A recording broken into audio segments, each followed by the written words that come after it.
లేకపోతే ఇట్లా అందరి గురించి చెప్పుకుంటానికి వచ్చాం. కానీ నాకు కావాలని ప్రత్యేకంగా ఏమన్నా పంపిస్తున్నారో చేస్తున్నారో నాకు తెలియదు. కానీ అన్న నేను ఏం తప్పు చేశాను చెప్పండి. ఇప్పుడే కాదు, మొదటి నుంచి కూడా నేను నా లైఫ్లో రోడ్ నెంబర్ 7 ఏదో చిన్న ఏదో నా ప్రాపర్టీ, దాన్ని కూడా ఒక ఇష్యూ చేసి రాస్తా ఉంటారు. నేనైనా మా అడగను పోనీ నేనేందో నాకు తెలుసు అని. ఇప్పుడు ఇంకోళ్ళు వస్తారు, నేను చెప్తున్నా 200 కోట్లు కట్టమని ఐటీ నాకు లెటర్ ఇచ్చింది, ఎలక్షన్కి డబ్బులు ఖర్చు పెడతానని లెటర్ ఇచ్చారు. మన కిరణ్ కుమార్ రెడ్డి గారు, మిథున్ రెడ్డి గారు వాళ్ళందరూ దీని దగ్గర 200 కోట్లు బ్యాలెన్స్ ఉన్నాయి, పబ్లిక్కి పంచుతారు, మాకు ప్రాబ్లం అయితే లెటర్ ఇచ్చారు కలెక్టర్ గారికి.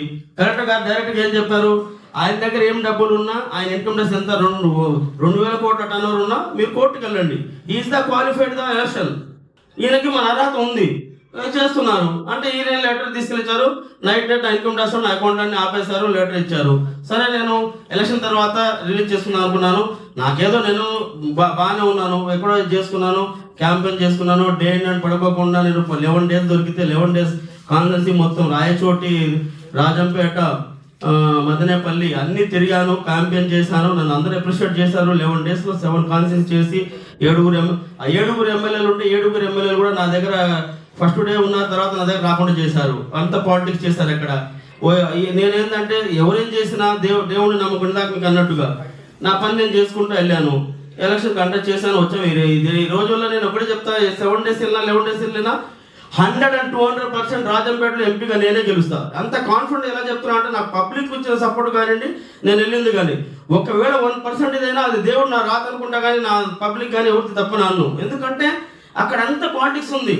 సరే ఏ పాలిటిక్స్ అయినా నేను ఫస్ట్ టైం వెళ్ళాను కాబట్టి నా వంతు నేను చేశాను. 11 డేస్ చేశాను అన్నది అది అందరికీ తెలుసు. సో అలా చేసుకున్నాం. ఇంకొక మాట నేను షేర్ చేసుకున్నది ఏంటంటే, నేను అక్కడ ఎలక్షన్లో మిథున్ రెడ్డి గారు, కిరణ్ కుమార్ రెడ్డి గారు వాళ్ళ మీద పోటీ అన్న, వాళ్ళు పెద్దవాళ్ళు అండి, వాళ్ళతో నేను పోటీ పడలేను, పిచ్చుక మీద బ్రహ్మాస్త్రం లాంటిదే అయినా నేను చేసుకుంటూ వెళ్ళాను. వెళ్ళిన దాంట్లో నా అకౌంట్లో ఆపి ఇంత ప్రాబ్లం చేశారు. సో అక్కడ కూడా ఏమైంది, నా సపోర్ట్గా ఉన్న మనిషిని కిడ్నాప్ చేశారు. వెళ్ళి పోలీస్ కంప్లైంట్ ఇస్తే కలెక్టర్ గారు నాకు సెక్యూరిటీ ఇచ్చి అతన్ని తీసుకొచ్చారు. లాస్ట్ డే 29వ రోజు. ఎందుకంటే అదే అతను వెళ్ళిపోతే సపోర్ట్ వెళ్ళిపోతే మనం ఎలక్షన్ చేయడానికి ఉండదు కంటెస్ట్. ఇలాంటి చాలా అంటే ఈరోజు చేస్తున్న సమాజంలో ఇట్లా ఉంది. నేను ఫస్ట్ టైం వెళ్ళి కొన్ని చెప్పుకుందామని వచ్చాను. రాగానే నేనేమో ఆయన ఫోటో తీయండి, ఈయన ఫోటో తీయండి, నేను మళ్ళీ చెప్పింది అక్కడ రిపీట్ చేస్తాం మీరు అనుకుంటాను. నా బాగా ఆగట్లేదు. నేను సమాజంలో నేను ఇప్పుడు నాకు ఒక మాట అన్నా, నేను అడిగేది ఒకటే మాట, ముస్లిమ్స్, హిందూ, క్రిస్టియన్ అంతా భాయ్ అందరూ ఒకటే. ఎవరైనా ఆ మాట లేకపోతే బాటా చెప్పి తీసుకుని నేనే పడతా పోతే ఫ్యాన్ లోపలికి. అలాంటి వాళ్ళకి మీరు అక్కడ ఖండించండి. ఇవన్నీ మళ్ళీ నేను ఎందుకు రిపీట్ చేస్తున్నా అంటే, నేను 4 పేజీలు రాసుకున్నా సంతోషంగా నా మీడియాతో పంచుకుందామని. 4 పేజీలో 4 మాటలు చెప్పకముందే ఇది చేస్తున్నారు ఎందుకు? సరే అది అట్లా అయిపోయిందని అక్కడ చేసుకుని వచ్చాను. రేపు పొద్దున ఏంటంటే, ఇప్పుడు మూవీ ఫీల్డ్కు మాట్లాడినప్పుడు పొలిటికల్గా వచ్చి ఆటోమేటిక్గా వద్దుగా నేను థ్యాంక్స్ చెప్పుకుంటాను పెట్టుకున్నాను. సరే థ్యాంక్ యూ సో మచ్ అన్న. నేను ఏమన్నా నిజంగా ఈ రోజైతే మీకే నేను డిసప్పాయింట్ చేశాను అన్నట్టు నాకే అనిపిస్తుంది. అనుకున్నది మాట్లాడుకున్న పర్పస్ రీచ్ అవ్వలేకపోయాను. అది నాకు ఎంత చెప్పినా మనిషి ఒక రకమైన నా మెంటాలిటీ ఏంటంటే, నాకు ఇక అదే రిపీట్ అవుతాను. మీకు తప్పుగా అనిపిస్తుంది, ఏంద్రా బాబు ఈయన చెప్పిందే చెప్తున్నాడని. నా బాధ ఏంటంటే, నేను అసలు ఎవరి దాంట్లో లేను, మొదటి నుంచి లేను.